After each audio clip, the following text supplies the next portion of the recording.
నిజం చెప్తున్నా, ఈ రెండేళ్ళు జల్దిన గడవాలే, ఇంకెట్లా గడుస్తాయో, ఈ సర్కారు ఎన్నడు పోతుందో, ఈ గోసలు ఎప్పుడు పోతాయో అని చాలా మంది మొక్కుతురులా. ఊర్లలో జనాలే కాదు, మన హైదరాబాద్ పట్టణం జనాలు కూడా ఈ రేవంత్ సర్కార్ పోవాలే, హైదరాబాద్ వెలిగిపోవాలే, తిర్రమర్రైన బతుకులు మళ్ళా బాగుపడాలని అంటురు. ఎందుకో మీకు కూడా ఈ పాటికి ఎరకయ్యే ఉండాలి, చూడురి మీరే. అసలు కేసీఆర్ సార్ పాలనలా హైదరాబాద్ ఎట్లే వెళ్ళిపోయిందిలా, రియల్ ఎస్టేట్ ఏ తీర్లా దూసుకుపోయింది, భూములు జాగలు ఇండ్లు కొనేటందుకు జనాలు ఎగబడేది, ఇక అమ్మేటోళ్ళ పంట వండేది, ఈ అమ్ముడు కొనుడుతోని కలకల్లాడేది. హైదరాబాద్లో ముత్తంత జాగుంటే చాలు, ఇక కరోడు పతులమే అన్నట్టు అనిపించేది ప్రతి ఒక్కళ్ళకు. చిన్నదో పెద్దదో ఇల్లన్న కొని పెట్టుకోవాలనుకునేది. కొన్నారు కూడా, చాలా మంది ఇల్లు గల్లోలు అయ్యిర్రు. కానీ ఇప్పుడు ఎట్లున్నది, అసలు కొనుడు సంగతి పక్కన పెట్టుర్రి, అమ్ముదామంటే కొనేటోళ్ళే దిక్కు లేకుంటైంది. హైదరాబాద్లో ఇల్లు అంటేనే దూరం దూరం జరుగుతుర్రు, జాగలు కొనేటందుకు ఎవ్వరు ముంగటకత్తలేరు. 10 ఏళ్ళు రియల్ ఎస్టేట్ ఎంత ఎత్తుకుపోయిందో ఈ 2.5 ఏళ్ళల్లా డబేల్ మని పడిపోయింది. రియల్ ఎస్టేట్ కంపెనీలు ఆఫీసులకు తాళాలు వేసుకున్నారు, అప్పులు పాలయ్యారు. కొందరైతే బాల్మీటికి పానాలు కూడా తీసుకున్నారు, గిరాకులు లేక, రేటు రాక. ఎందుకంటే రేవంత్ సార్ వారి పుణ్యపాదం అని అంటుర్రు. హైడ్రా అనుకుంటా, మూసి అనుకుంటా రేవంత్ సారు హైదరాబాద్ను పెద్ద దెబ్బ కొట్టిండు, కూల్చుడు కార్యం పెట్టుకుంటా. అసలు హైదరాబాద్లో ఏం కొనద్దు అన్న కాడికి పట్టుకొచ్చిండు. ఇక ఇది చాలదని కబ్జాలు గిబ్జాలు ఎట్లయితున్నాయో, ఈ కబ్జాలు చేసే దాంట్లో రేవంత్ సార్ వారి సైన్యం ఎట్లా దూసుకుపోతుందో లోకమంతా చూస్తూనే ఉన్నది.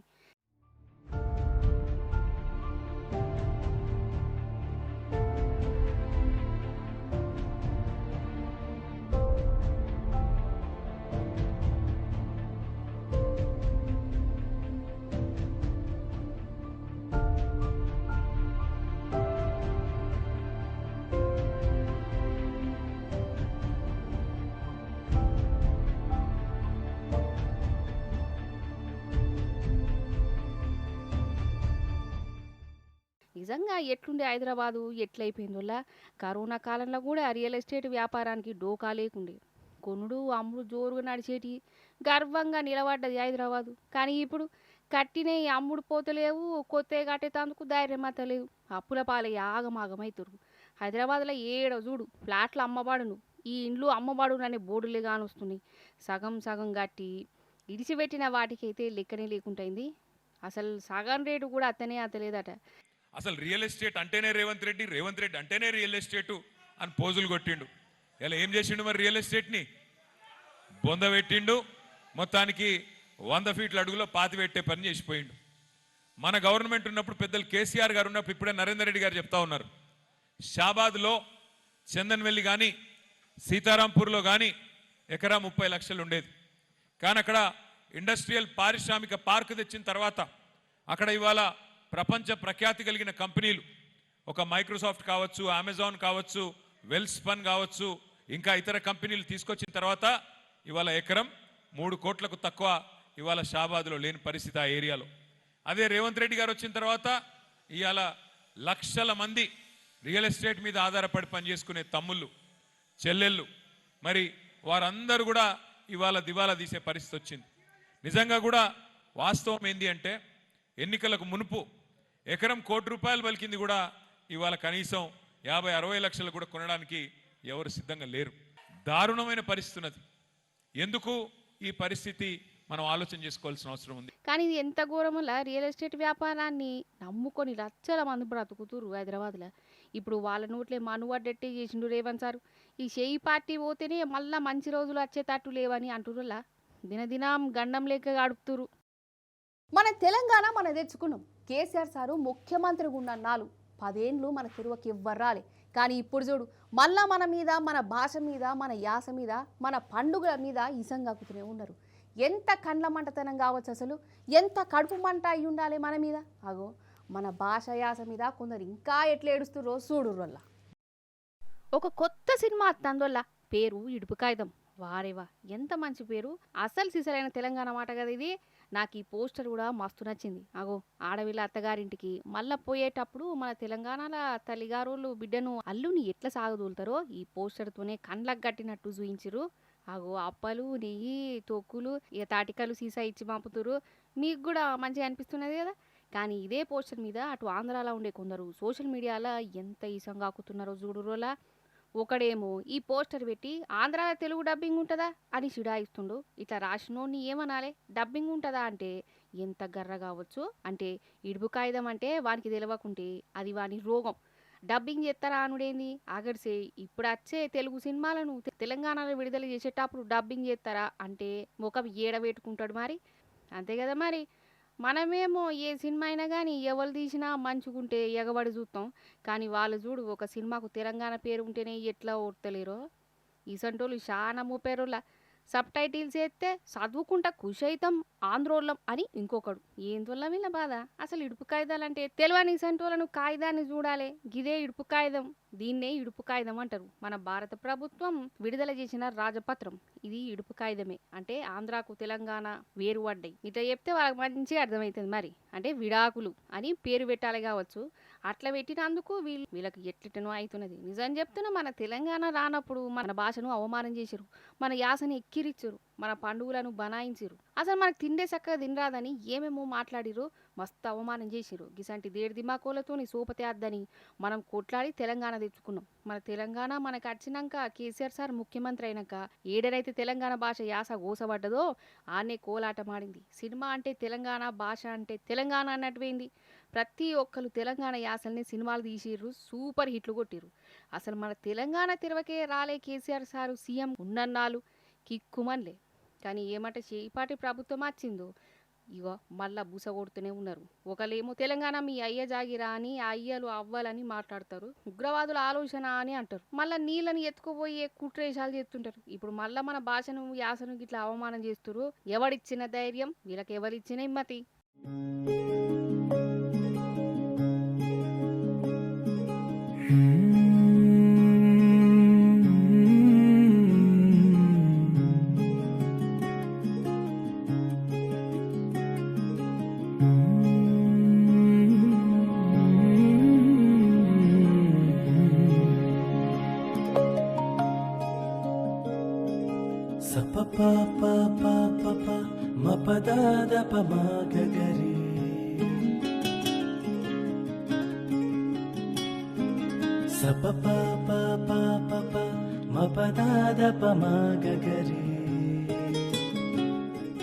అన్నట్టు ఇప్పుడు మీకు ఒక బర్త్డే పేరెంట్ అని తోలుకపోతున్నోళ్ళ అది కూడా ఎవరిది అనుకుంటారు? పువ్వు పార్టీ లీడర్ది.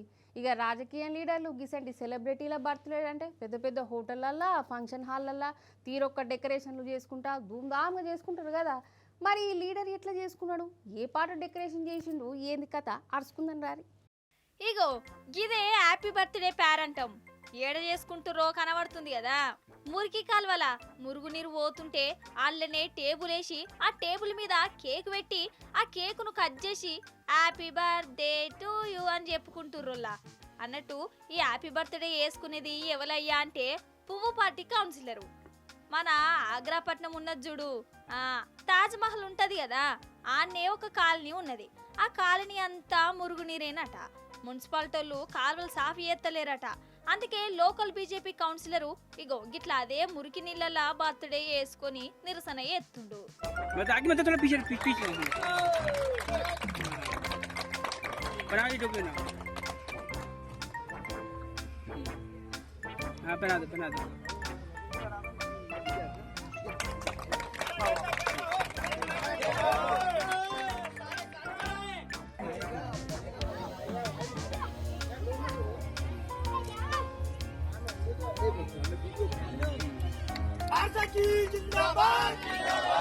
అసలు వాడున్నదే పువ్వు పార్టీ ప్రభుత్వం.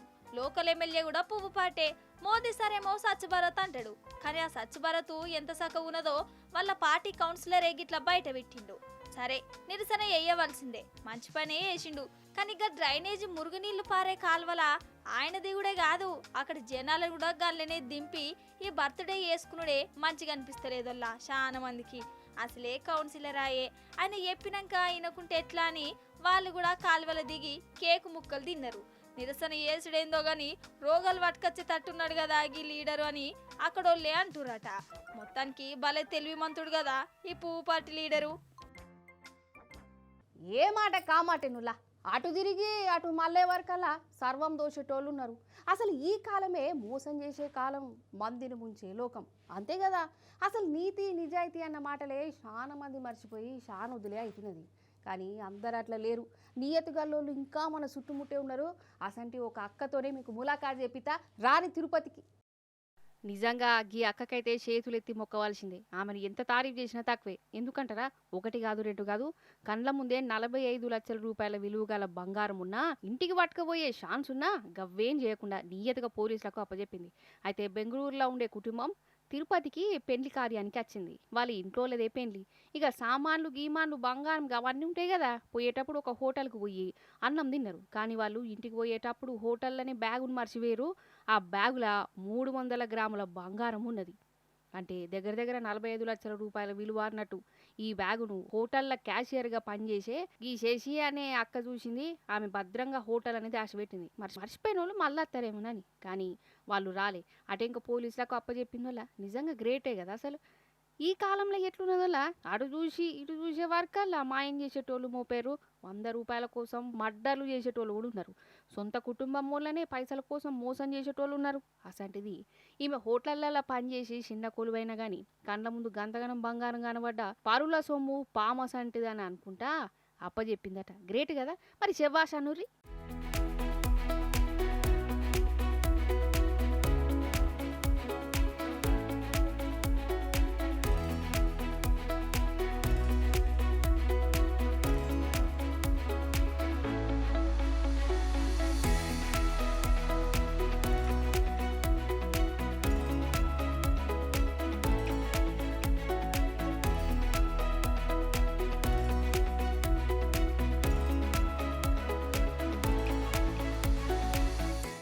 ఈ కాలంలో 70-80 ఏళ్ళు బతుకుడు ఎక్కువ అని అంటారు కదా. 60 ఏళ్ళు రాగానే చాలా మందికి ఏ పని చేసుడు శాతనే కాదనుకోరి. అయినా కానీ నిండు 100 ఏళ్ళు ఆరోగ్యంగా బతుకొని దీవెనార్థులు ఇస్తుంటారు. 100 ఏళ్ళు బతుకుతారా? ఎవరో 100లో ఒకరో ఇద్దరో ఉంటారు. కానీ మనం ఒక ఇంటికి పోదాం. ఆ ఇంట్లో 3 పెద్ద మనుషులు ఉన్నారు. వాళ్ళు వయసుకి సవాల్ చేసిరు. ఎట్లనో చూద్దురట రారి. ఆహా అగో ఈ పెద్దవ్వ మంచిగా లిప్స్టిక్ పెట్టుకుంటుంది కదా.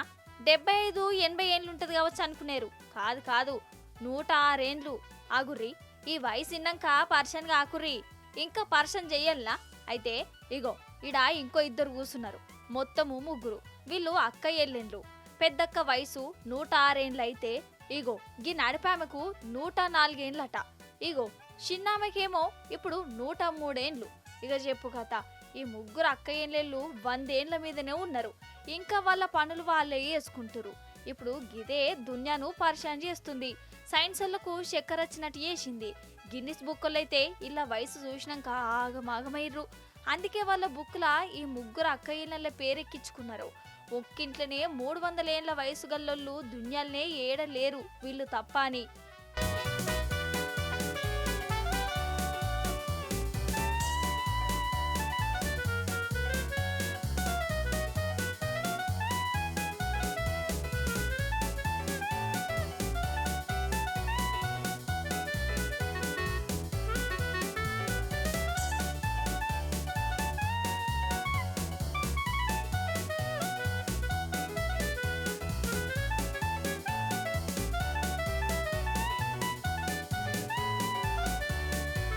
సరే 100 ఏండ్లు 102 ఏండ్లు 103 ఏండ్లు కూడా ఇదివరకు చాలా మంది బతికిరనుకో చూసినాం.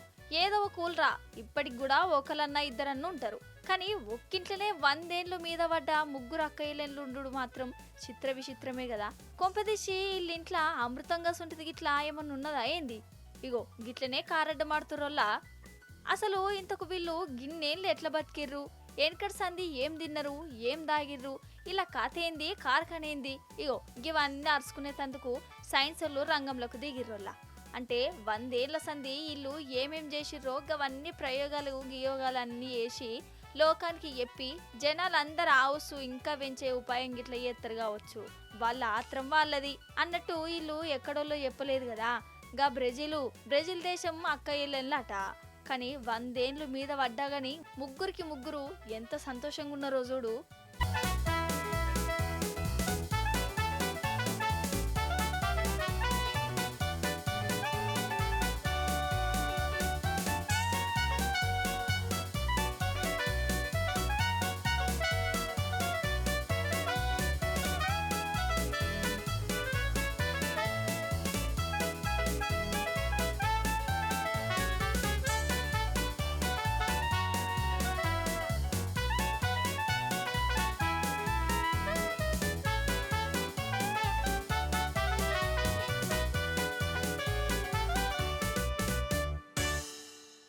ఆగురి ఇంకొక ముచ్చట్టున్నది, అది కూడా చూసిరనుకో ఓ చిత్తమవుతుంది. అవి చూడురి అందరు ఉరుకుతురు.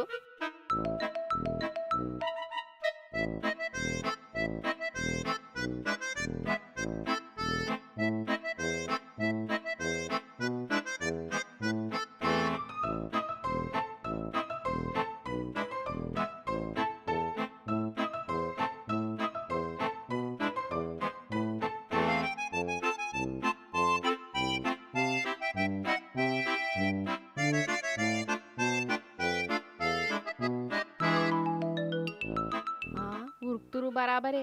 మరి సీఎం సార్ అన్నాడు ఈ ఉరుకుడు పోటీలను చూయిస్తుర్రేంది అంటారా? ఈ గుంపులనే ఉన్నాడోలా మంచిగా చూడురి కానొచ్చిండా. చూసిరా తమిళనాడు ముఖ్యమంత్రి విజయ్ రోడ్డు మీద జనంతోని కలిసి ఇట్లా ఉరుకుడు పెట్టిండు పొద్దుగాలని. డ్రగ్స్ అద్దు అని తెలివి తెచ్చేటందుకు ఇట్లా ఉరికిండు. దానికంటే ఒక రోజు ముందేమో ఇగో ఆర్టీసీ బస్సుల ప్రయాణం కట్టిండు. కట్టుడే కాదు అగో పోరన్నెనక సెల్ఫీ వీడియోలు తీసుకుంటా ముడిసి 30 అయిపోయిండోల్లా.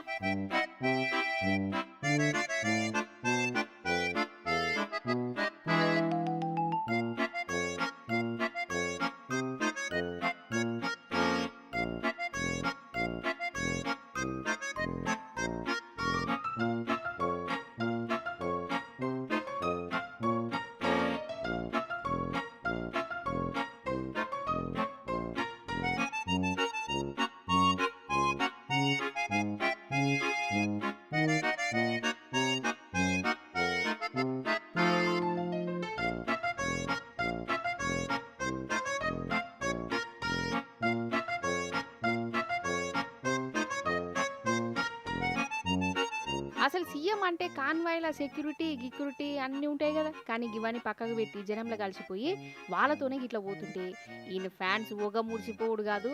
ఇక ఇంకో దిక్కేమో ఇదంతా కొత్త మురిపం ఫస్ట్లో గిట్టనే ఉంటుంది అటెంకా అసలు కథ ఉంటుందని ఈయన అంటే మెచ్చని ప్రతిపక్ష పోళ్ళు బనాయిస్తురు. ఈశ్వరప్ప హోమ్ మెకానిక్ సమర్పించు ధూమ్ ధామ్ ముచ్చట పౌడ్ బై లూబీ పంప్. చూశారు కదా గిదిగి వాళ్ళ ముచ్చట్లు. మళ్ళీ చెప్పారి మంచి మంచి ముచ్చటని పట్టుకనత్తా ఉంటా మరి.